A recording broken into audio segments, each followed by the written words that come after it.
Is this really the best you could do? She laughed at my proposal before leaving for him. So I returned the ring and disappeared. Years later, she watched me buy a better one for someone who actually deserved it. Hey viewers, before we move on to the video, please make sure to subscribe to the channel and hit the like button if you want to see more stories like this. Thanks. The ring box felt like it weighed 10 pounds in my jacket pocket. I'd been carrying it around all week, waiting for the right moment. Tonight was it. 5 years together. The restaurant where we had our first date. Lauren had been dropping hints about wanting something special and meaningful for our anniversary. I planned everything. Made the reservation 2 months in advance. The ring took 6 months of saving. $8,000 for a 1-carat solitaire, classic and elegant. Exactly what she described wanting when we talked about marriage 3 years ago. Lauren was already at the table when I arrived. She looked beautiful in a black dress I'd never seen before. She was on her phone, scrolling through something. Didn't look up when I sat down. Hey, I said. You look amazing. Thanks. She glanced up briefly, then back at her phone.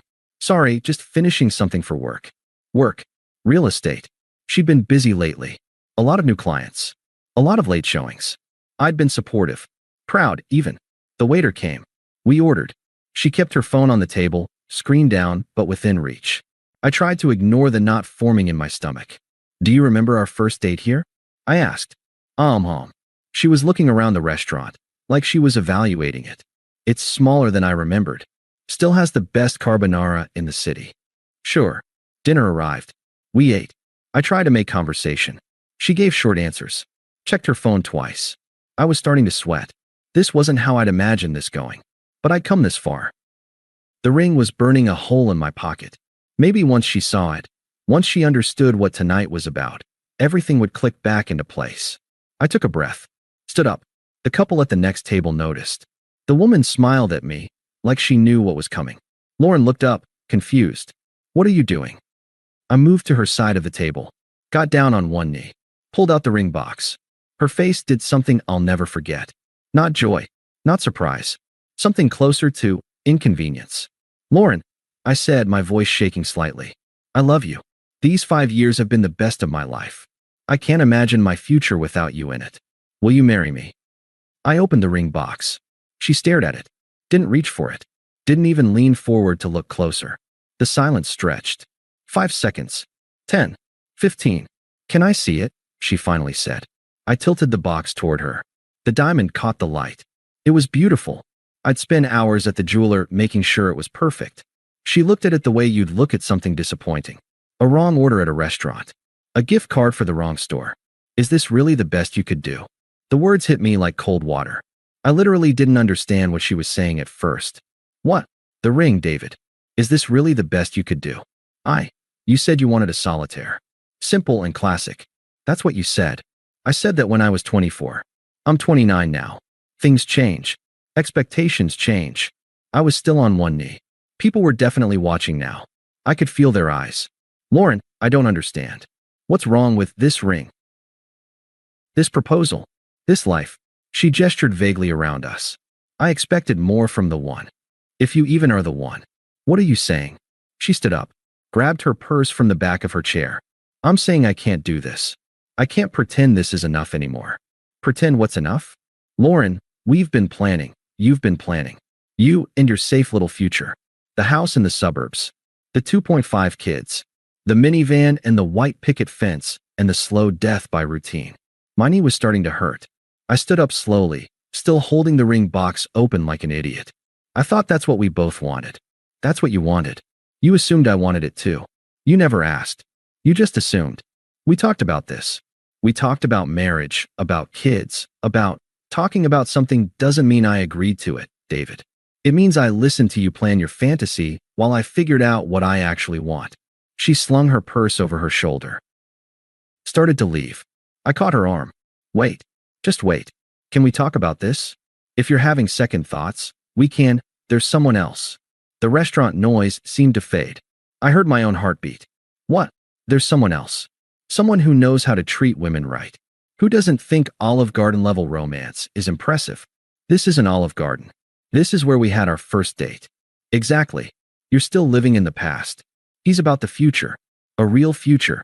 She pulled her arm free. Who is he? Trevor. One of my clients. Well, not anymore. We've been together for 3 months. 3 months. While I was saving for this ring. While I was planning this proposal. While I was imagining our life together. Lauren, you deserve someone who wants your kind of life, David. Someone who thinks dinner at a mediocre Italian restaurant is romantic. Someone who's impressed by a 1-carat diamond. She looked at me one more time. There was something like pity in her eyes. I need more than this. More than you. Then she walked out. I stood there, still holding the ring box.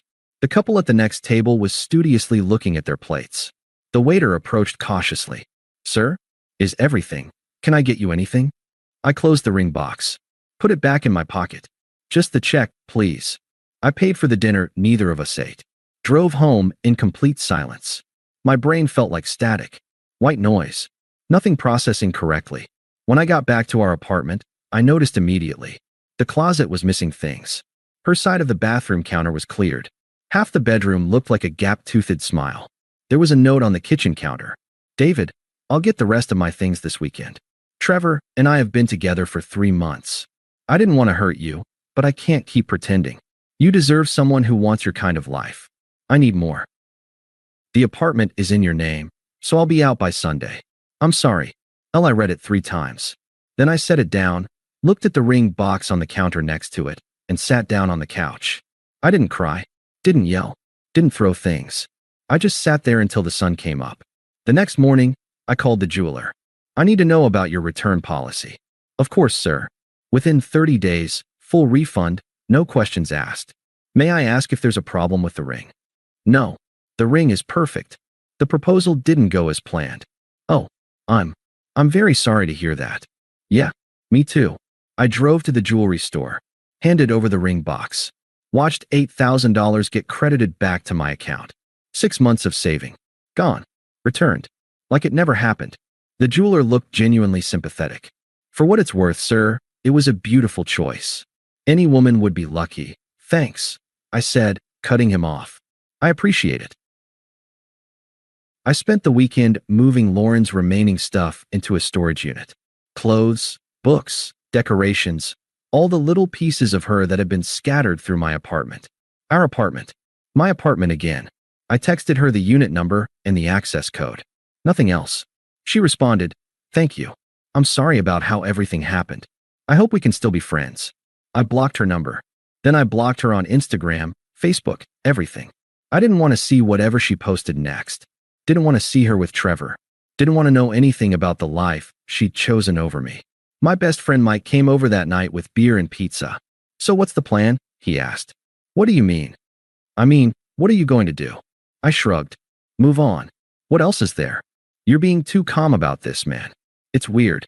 What do you want me to do? Key his car? Blow up her phone? That's not going to change anything. I want you to feel something." I feel everything. It's just all happening somewhere I can't access right now.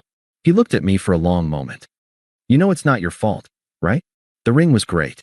The proposal was thoughtful. She's just, don't," I said. "I don't want to talk about what she is or isn't.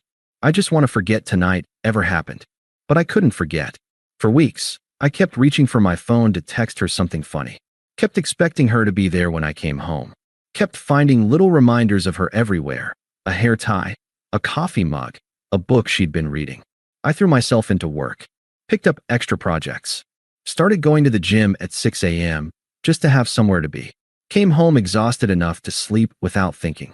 A few weeks later, my boss called me into his office. "Marcus, we're opening a new division in Seattle. I want you to head the project management team.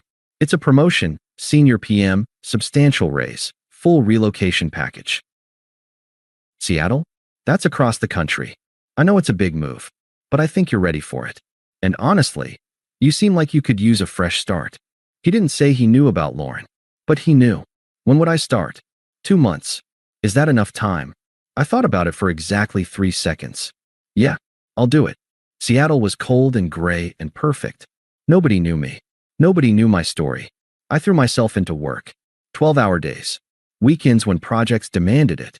I joined a gym near my apartment. Started rock climbing on weekends. Picked up photography. Not because I was trying to reinvent myself. Just because I could. Because there was no one saying we needed to save money. No one rolling their eyes when I spent money on myself. Mike's girlfriend set me up with her co-worker about 4 months after I'd moved. Emma, an accountant. We met at a game night at Mike's place when I flew back to visit. She beat me at Settlers of Catan and didn't apologize for it. You left your wheat exposed, she said, grinning. That's on you. I was being polite. I don't need polite. I need sheep. Do you have sheep? I laughed. Actually laughed. For the first time in months. We exchanged numbers. Started texting. Then video calls since I was in Seattle and she was still back home. Then I started finding reasons to fly back more often. Then she started finding reasons to visit Seattle. 6 months after we met, she asked me directly, "So what are we doing here?" Because I like you. A lot. But I'm not interested in being someone's long distance maybe.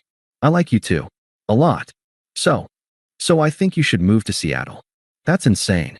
I barely know you. You know me well enough to know I don't play games. I want this. I want you. If you want it too, then let's do it. She moved 3 months later. Got a job at a firm downtown. Moved into my apartment. It was fast. Maybe too fast by normal standards. But nothing about us felt rushed. It felt right. We didn't talk about marriage. Not at first. We just lived. Cooked dinner together. Argued about what to watch. Took weekend trips. Built a life that felt like it belonged to both of us. One night, about a year after we'd met, she said, "You know what I like about you? My rugged good looks? You make me feel like I'm enough. Like I don't have to be anything other than exactly who I am. That's because you are enough. Is that what your ex made you feel?" I paused. We didn't talk about Lauren much. Emma knew the basics. 5-year relationship, bad breakup, moved to Seattle for a fresh start. No, I said honestly. She made me feel like I was always one upgrade away from acceptable. Well, she was an idiot. Yeah, she was. Around the same time, Mike mentioned that Lauren's Instagram had gone quiet. Haven't seen her post in weeks. No Trevor. No ring photos. Nothing. Okay. You really don't care, do you? Not really. That's not my life anymore. Then the messages started. First from an unknown number, text that I ignored. Then a phone call that I answered by accident, thinking it was work. "David, please don't hang up." Lauren's voice. Shaking. Crying. "How did you get this number?" "I called your office. Please, I just need to talk to you." I should have hung up. But something kept me on the line. Not hope. Curiosity, maybe. I'm listening. I made a mistake. Trevor. He wasn't who I thought he was. He lied about everything. The money, the lifestyle, all of it. He's gone now and I'm sorry that happened to you. I've been thinking about us. About what we had. I threw away something real for something fake. Okay. That's all you're going to say. What do you want me to say, Lauren? I want you to say we can fix this. I'm with someone else. Her name is Emma. We live together. Long silence. How long? About a year. A year. You moved on in a year. You moved on in 3 months. While we were still together. This is different. Yeah, it is. I hope things get better for you, Lauren. I really do. But we're not getting back together. Take care of yourself. I hung up before she could respond. Blocked the number. Emma came out of the bedroom. Was that her? Yeah. Is she okay? I don't think so. But that's not my problem to solve anymore. She hugged me. Good. Because you're mine now. Lucky you. Lucky me. Mike got the full story from a mutual friend a few weeks later. Trevor had been a fraud. Leased car. Rented house. Everything on credit cards. Massive debt. The ring he'd given Lauren was cubic zirconia from Amazon. When everything collapsed, he'd ghosted her and left the state. She'd moved back in with her parents. Her career was struggling. Friends had distanced themselves. That's rough, I said when Mike told me. That's it. That's all you've got. What do you want me to say? I want you to feel vindicated. I feel bad for her. But mostly I just don't think about her anymore. Almost 2 years after Lauren walked out of that restaurant, I decided to propose to Emma. This time, I knew it was right. No doubts. No wondering if she secretly wanted something else. We'd talked about marriage. About what we both wanted. About the life we were building together. I went back to the same jewelry store. Not for any symbolic reason. It was just a good jeweler. Tom recognized me immediately. "Mr. Chun, good to see you again." "You too, Tom. What can I help you with today?" "I need an engagement ring." His face lit up. "Wonderful. Congratulations. Do you know what style she likes?" Yeah, she actually sent me photos. Very specific.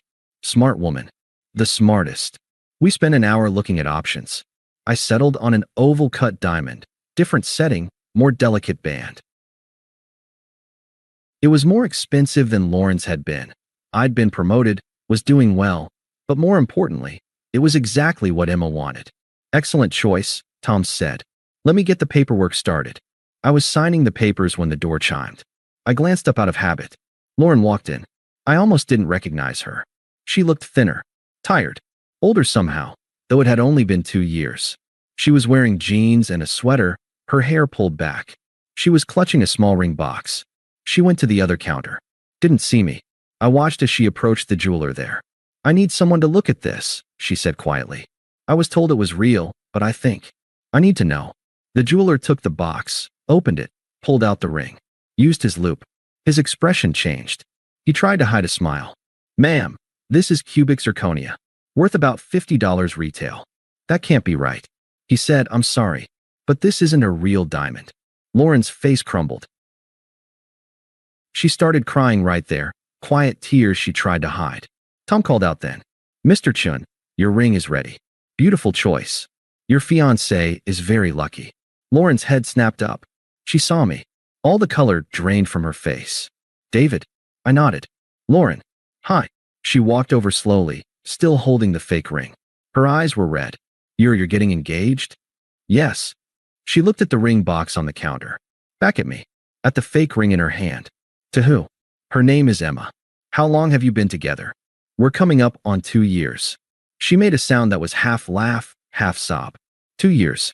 You've known her 2 years, and you're proposing? When you know, you know. She flinched like I'd hit her. David, I need to talk to you.